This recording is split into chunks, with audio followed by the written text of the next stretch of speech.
सोचती हूँ कि अगर मेरे वालिद मुफ्ती साहब जिंदा होते तो उनका दिल टूट जाता, क्योंकि जिस हिंदुस्तान की वो कसम खाते थे, जिस हिंदुस्तान की वो बात करते थे, बड़ा सर फख्र से उठाते थे, कहते थे महबूबा ये ऐसा हिंदुस्तान है जहां इंदिरा जी को लोगों ने एक वोट से हरा दिया। इंदिरा जी, इंदिरा गांधी, जिसको Indira is India, India is Indira कहते थे यहाँ की जमहूरियत ऐसी है, यहाँ के जज ऐसा है कि इंदिरा जी के खिलाफ उन्होंने उसको बयान दे के अनसीट किया। यहाँ का मीडिया ऐसा है कि जब भी कहीं कोई कांड होता है तो सबसे पहले मीडिया बोलता है कि कहाँ मुसलमान मारे गए, कहाँ हिंदू मारा गया, कोई तफरुक नहीं करते हैं। मगर आज देखिए हमारी जमहूरियत का क्या हाल है। जीतती एक जमात है और फिर वो जो हम दो हमारे दो पहुंच जाते हैं रुपए लेके और जीती हुई जमात को हरवा के अपनी सरकार बनाते, तो डेमोक्रेसी कहाँ रही। और हमारे अदालतों का क्या हाल है। हमारे खुद चीफ जस्टिस साहब कहते हैं, मैं उनकी बहुत इज्जत करती हूँ, कि जो हमारी निचली अदालतें हैं वो तो घबराती हैं जमानत देने से भी। और सुप्रीम कोर्ट का क्या हाल है। अभी जज साहब रिटायर नहीं होते हैं, चाहे वो अयोध्या मामला में जिन्होंने फैसला दिया हो, चाहे ट्रिपल तलाक हो, चाहे डीमोनेटाइजेशन में हो, अभी वो रिटायर नहीं होते हैं तो उनको गवर्नर बनाया जाता है, उनको राज्यसभा मेंबर बनाया जाता है, उनको कुछ और बनाया जाता है। तो फिर जुडिशरी रही कहाँ। इस मुल्क की ताकत क्या है। Judiciary, democracy, media. और मीडिया को तो मैं बोलना ही नहीं चाहती हूँ। मीडिया का क्या बोलूं मैं। वो तो सुबह शाम दिन रात कुछ दाढ़ी वालों को बुलाते हैं, कुछ टीके वालों को बुलाते हैं और आपस में लड़ाते हैं। और मैंने कई बार अपने लोगों से बोला है कि कुछ चैनल्स हैं वहां पर आपको नहीं जाना चाहिए, क्योंकि वहां आपकी बात सुनने के लिए नहीं बुलाया जाता आपको, वहां आपको इस्तेमाल किया जाता है, वहां नहीं जाना चाहिए आप लोगों को। उनकी चैनल्स पिछले 1 साल से मेरे पीछे पड़ी है, हमें इंटरव्यू दे, मैं नहीं जाती हूँ वहां पर। और आप लोगों को भी इन चैनल्स पे नहीं जाना चाहिए, पूरा बाइकआउट करना चाहिए। वो बोलती रहे जो बोलते हैं, क्योंकि ये चैनल्स आप इन लोगों के हाथ में नहीं है, ये जो आपके सामने खड़े हैं, ये 2 लोगों के हाथ में है, जो हम दो हमारे दो उनके हाथ में है। जो इनको वहां से शाम को मिलता है लेसन, आपको क्या चलाना है, ये वही लेसन चलाते हैं और कुछ नहीं चलाते हैं। आपने पेंशन की बात की, पेंशन बंद कर दिया लोगों का। जो पहले एम्प्लॉयज को पेंशन और दूसरा जो पेंशन मिलता है उसके लिए आपको वहां धक्के खाने पड़ते हैं। कई लोगों का हार्ट फेलियर हो गया, तो उस वक्त क्या, हाँ कहीं कहीं अगर मिली तो कहीं बाहर से। हमारी रेत बाजरी वो भी बाहर जाती। पहले एक ईस्ट इंडिया कंपनी होती थी, अब वेस्ट इंडिया कंपनी आ गई है।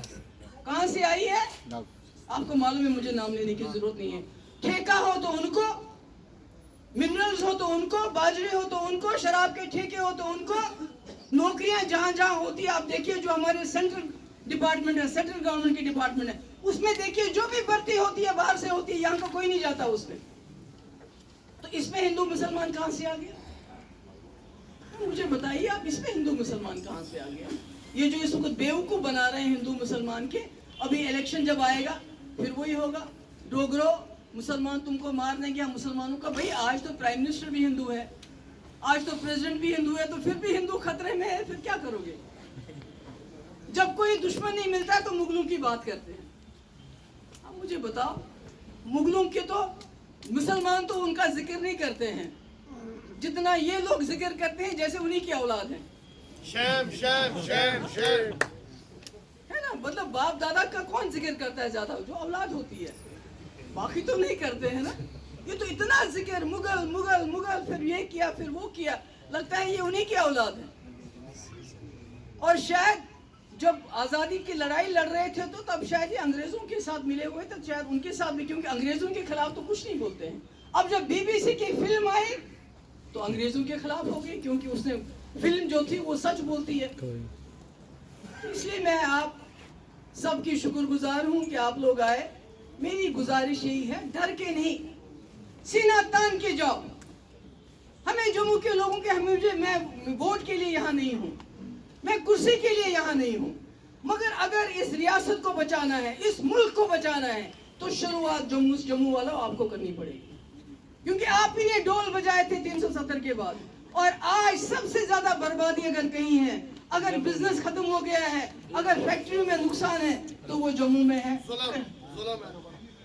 इसलिए मैं आप सबकी शुक्रगुजार हूँ और उम्मीद करती हूँ कि आप लोग, अगर हिंदू का घर टूट रहा है तो सबसे पहले नहीं, इनको जाने दीजिए, जो जाना चाहते हैं उनको जाने दीजिए।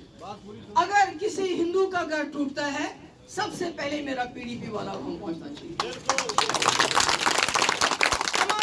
नहीं कि आप इंतजार करोगे जब मुसलमान का टूटेगा तभी हम जाएंगे, नहीं। नई बस्ती में मेरे लोग होने चाहिए थे वहां पर खड़े, उनको हिम्मत देने के लिए, खड़े थे बाजी, खड़े थे। क्योंकि हम जम्मू कश्मीर के लोग हैं। हिंदू के लोगों से आज कहना चाहती हूँ, अगर आपको ये दिखाना चाहते हैं कि हम मुसलमानों के पीछे पड़े हैं, आप इस ख्वाब में से, ख्वाबे खरगोश में से बाहर आ जाओ। ये जो आपको बताते हैं कि हम यहाँ कुछ पता नहीं क्या मुल्क बनाना चाहते हैं, ये कोई राष्ट्र नहीं बनाना चाहते, ये बीजेपी राष्ट्र बनाना चाहते हैं, जहां पर जो लोग इनके साथ, चाहे हिंदू हो मुसलमान हो, जो इनके साथ रहेगा, इनको वोट देगा, इनको वोट ना भी देगा, बाद में ये खरीदते हैं उनको, वो इनके साथ है। जो इनके खिलाफ होगा उसकी हालत मुसलमानों से भी बदतर की जाएगी। आप दीवार पे लिख के रखो इसे। अगर मेरे हिंदू भाइयों को, बच्चों को ये लगता है कि ये हमारी जमात है, ये आपकी जमात नहीं है, ये बीजेपी की जमात है, ये जनसंघ की जमात है, ये आरएसएस की जमात है, ये गोडसे की जमात है। वो जमात जिन्होंने आजादी में कोई हिस्सा नहीं लिया, बल्कि अंग्रेजों के तलवे चाटते रहे ये लोग, और आज उस कमी को पूरा करना चाहते हैं। ये आज ये अपना मकाम बनाना चाहते हैं, ताकि जो जिन्होंने आजादी की लड़ाई लड़ी उनको नीचा दिखाना चाहते हैं। क्यों? क्योंकि उनको पता है हमने आजादी तो लड़ी नहीं, हम तो अंग्रेजों के पीछे पीछे चल रहे थे। तो ये क्या जानते हैं जदोजहद करना, ये क्या जानते हैं संघर्ष करना, इनके बस की बात नहीं है। इसलिए मैं आज जम्मू के लोगों को, अपने हिंदू भाइयों को ये पैगाम देना चाहती हूँ कि संभल जाओ, जाग जाओ। मुझे बताइए, आपकी दुकान जो बैठ गई है रुगनाथ बाजार में, मुझे याद है कश्मीर के लोग बोलते थे मोनालिसा जाएंगे वहां से सामान खरीदेंगे। आज बताइए, करोड़ों रुपए का सामान जो है सड़ रहा है जम्मू के बाजारों में। फैक्ट्रीज बाहर से लाएंगे, उनको जमीन देंगे। जो यहाँ के फैक्ट्री वाले हैं वो तो, उनका तो दिवालिया निकल गए, क्या किया इन्होंने उनके लिए। और जो मुलाजिम है वो कहाँ से आते हैं, चाहे वो डोडा हो चाहे यहाँ हो। और हम तो कश्मीर वाले कहते हैं हमारी डेमोग्राफी चेंज होगी, आपकी तो हो गई। जम्मू की तो डेमोग्राफी चेंज हो गई। आप देखिए, दाएं बाएं देखिए, फिर देखिए आपको डोगरा कहाँ नजर आता है। कितने डोगरे आपको फैक्ट्रियों में नजर आते हैं, कितने डोगरे आपको दफ्तरों में नजर आते हैं। मुझे ये बताइए, ये तो बहुत डोगरा डोगरा करते हैं, मुझे बताइए।